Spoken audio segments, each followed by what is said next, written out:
roots and ripples. You might still grumble about the shadows of unease that cling to you, yet you keep stoking their embers. I've told you before, I can't pluck that restlessness from your chest. To me, it's a phantom, but to you, it's solid as stone.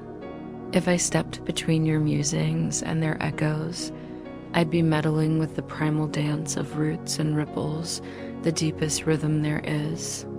Undermining the strength of your own inner voice would clash with everything this path seeks to nurture.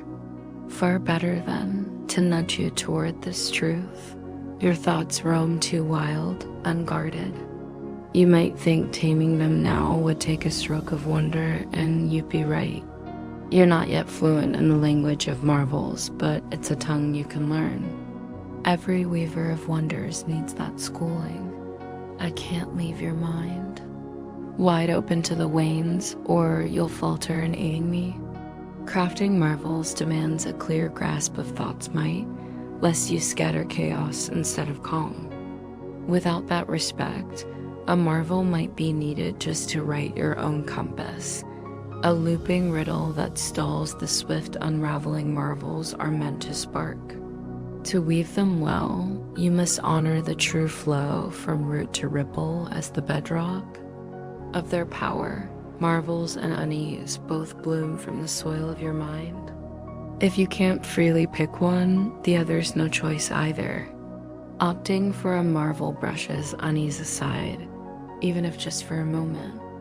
You've trembled at everything, everyone. The divine me, even your own reflection.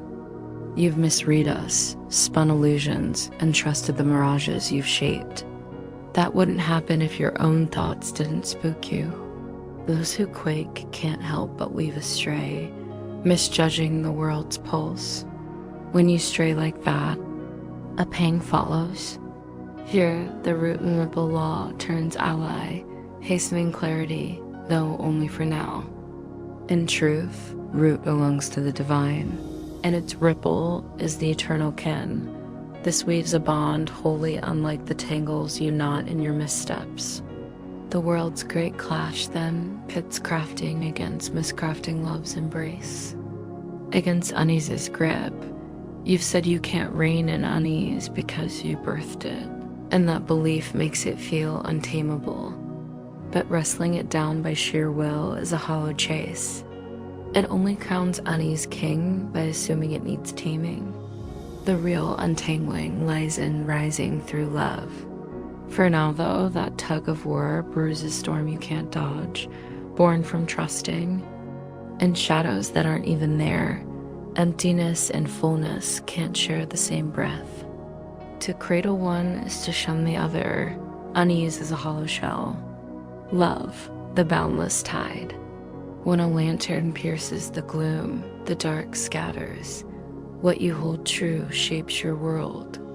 In that light, the great divide happened, and denying it just twists refusal into a flimsy mask. Lingering on the snag, though, digs the rut deeper. Start by spotting the crack, not to dwell, but to signal the fix is near. That mindset welcomes the great harmony without a hitch. Still know this, no truce exists between all and nothing. Time's a loom to weave out that middle ground, unraveling inch by inch because its gaps are illusions. Miscrafting forced this tool into play, the old tale. The divine so cherished the world it shared its soul eternal kin, that whoever trusts in them finds endless life. Needs a tweak here, it's shared with its eternal kin. Mark this well, the divine has but one kin. Every spark it kindles is part of that whole. The kinship, united, outshines its pieces. That glow dims while any flicker's lost. That's why the clash won't settle until I'll return. Only then does wholeness truly dawn. Any spark can drift into illusion or lack if it chooses. But choosing so trusts in a void. The great harmony rights that drift. I've touched on readiness before, but let's linger a bit. Readiness unlocks the door, it's not the deed itself. Don't mix them up. When readiness stirs, an itch to act often follows, though it's rarely a single flame, it's just the ember of a shift. Full certainty blooms only with mastery. We've tackled the lie that unease bends to force, stressing love as the true helm. Readiness is the first breath of trust, not its fullness. You might reckon a vast stretch yawns between the two, but time and space bend to my rhythm, the final sifting to untangle the trick from marvel muddle. Recall you didn't spark your own flame. When self shadows your sight, that truth slips, and you lean hard into trickery's lure. Your urge to craft came from the divine, echoing its own pulse and shaping you. Since that gift lives in your mind, all you craft hinges on will. What you spin solo seems real to you, though not in the divine's gaze. That divide unveils the final sifting's heart. The final sifting looms large and ominous in your thoughts, mostly because it's a mystery to you. Judgment isn't the divine's craft. It flickered to life after the divide, a tool woven into the grand tapestry. The divide stretched over eons. The sifting will too, maybe longer.